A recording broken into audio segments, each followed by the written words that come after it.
Hello everyone, welcome to channel learn with ease. आज का topic है काउंटिंग रेशियोज का, जिसमें हम सॉल्व करेंगे क्वेश्चन नंबर 63 पार्ट ए और बी, चैप्टर 3 डी के गोयल की बुक से, class 12 accounts. Online sessions, online classes अगर आप चाहते हो, इंटरेस्टेड हो तो मुझे व्हाट्सएप कर दो इस नंबर पर अपना नाम और क्लास। आप मुझे फॉलो कर सकते हो telegram channel learn with ease official, जहां पर आप अपने डाउट्स और कमेंट्स लिख करके भेज सकते हो। तो क्वेश्चन में दिया है कि आपके पास कॉस्ट ऑफ गुड्स सोल्ड है 3 लाख, इन्वेंट्री टर्नओवर रेशियो है 8 टाइम्स, और आपको निकालना है ओपनिंग और क्लोजिंग स्टॉक। कैसे निकालोगे? इस इंफॉर्मेशन को यूज करके आपको कैसे निकालना है समझो।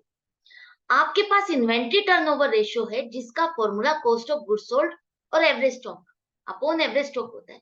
तो एवरेज स्टॉक आपका किसका टोटल होता है? ओपनिंग स्टॉक और क्लोजिंग स्टॉक। तो हम एवरेज स्टॉक को निकालेंगे और उसके थ्रू पहुंचेंगे अपने ओपनिंग स्टॉक और क्लोजिंग स्टॉक तक।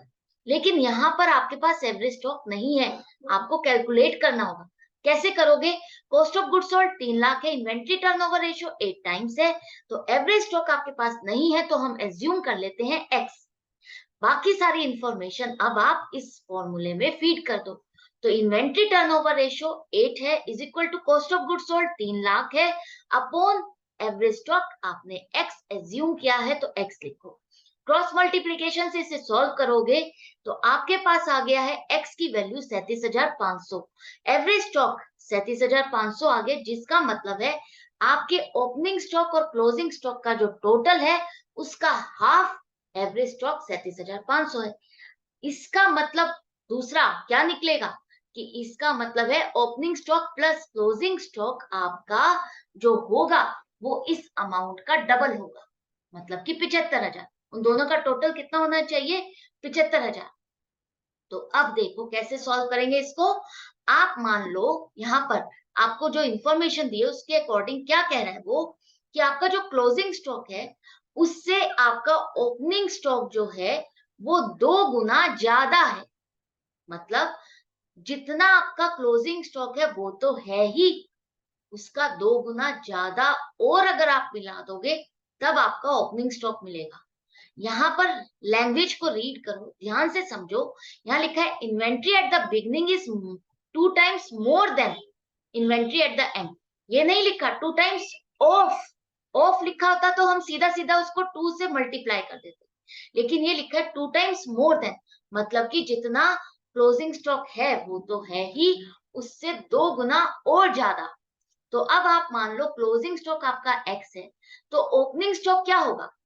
एक्स तो है ही, क्लोजिंग स्टॉक जो है वो एक्स तो है ही, प्लस उसका दुगना और उसमें ऐड कर दोगे तो आपका ओपनिंग स्टॉक बनेगा। तो एक्स प्लस 2x आपका ओपनिंग स्टॉक हो गया।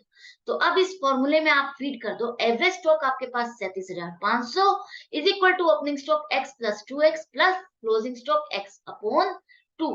अब ये इक्वेशन जो आ गई है आपके पास, इसको सॉल्व करते जाओ और एंड में आपके पास जो 75,000 आ रहा है इसको डिवाइडेड बाय 4 करोगे तो आपके पास क्लोजिंग स्टॉक की वैल्यू आ गई है 18,750। ओपनिंग स्टॉक क्या होगा? ये आपको फीड करना है एक्स की जगह पर। तो एक्स आपका 18,750 है प्लस 2 मल्टीप्लाइड बाय 18,750, तो आपके पास ओपनिंग स्टॉक की वैल्यू आ गई है 56,250। क्लियर है? अच्छे से समझ में आ गया? ये आपका पार्ट ए सॉल्व हो गया। पार्ट बी में देखते हैं। यहां पर आपको दिया है cost of goods sold 1.5 lakh, inventory turnover ratio 8 times है, और वही आपको ओपनिंग और क्लोजिंग स्टॉक कैलकुलेट करना है। कैसे करोगे देखो। सबसे पहले वैसे ही आपको एवरेज स्टॉक निकालना है। तो एवरेज स्टॉक निकालने के लिए जो जो इंफॉर्मेशन आपके पास है इन्वेंट्री टर्नओवर रेशियो में आप उसको फीड करो। 8 times is equal to 1.5 lakh upon x.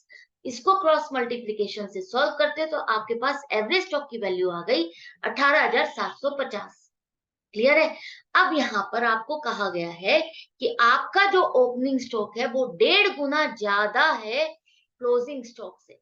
तो जैसा मैंने लास्ट पार्ट में आपको समझाया था, तो आपको क्या करना है? एज्यूम करना है कि क्लोजिंग स्टॉक एक्स है, तो ओपनिंग स्टॉक क्या हो जाएगा? 1.5 गुना ज्यादा है, तो क्लोजिंग स्टॉक प्लस उसका 1.5 गुना ज्यादा आप उसमें ऐड कर दोगे तो आपका बन जाएगा ओपनिंग स्टॉक। तो opening stock x plus 1.5x plus closing stock x upon 2। अब इस इक्वेशन को सॉल्व करते हो तो आपके पास आ गया है 37,500 डिवाइडेड बाय 3.5, वो आ गया 10,714। अब इसको आप फीड करो ओपनिंग स्टॉक निकालने के लिए, तो आपके पास फिगर आ रही है 26,786। तो ये आपका सॉल्यूशन सॉल्व हो गया। लेकिन यहाँ पर एक छोटा सा पॉइंट है जिस पर आपको बहुत ध्यान देना होगा। जब आप इसको सॉल्व करते हो तो आपका आंसर आएगा 26,785। क्यों? क्योंकि जब आपको क्लोजिंग स्टॉक निकालना है, आप इसको डिवाइड करते हो तो ये आंसर आ रहा है आपका 10,714.28 समथिंग। तो जब तक 0.45 से ज्यादा नहीं होता, हम उस नंबर को ज्यादा बढ़ाते नहीं है, हम उसको 15 नहीं करेंगे।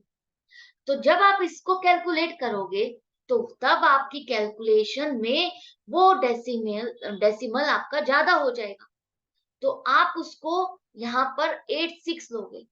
और अगर कम भी आता है, 0.5 से कम भी आता है, तब भी आपको इसको 86 ही लेना है, क्योंकि इन दोनों का टोटल आपका 37,500 होना चाहिए।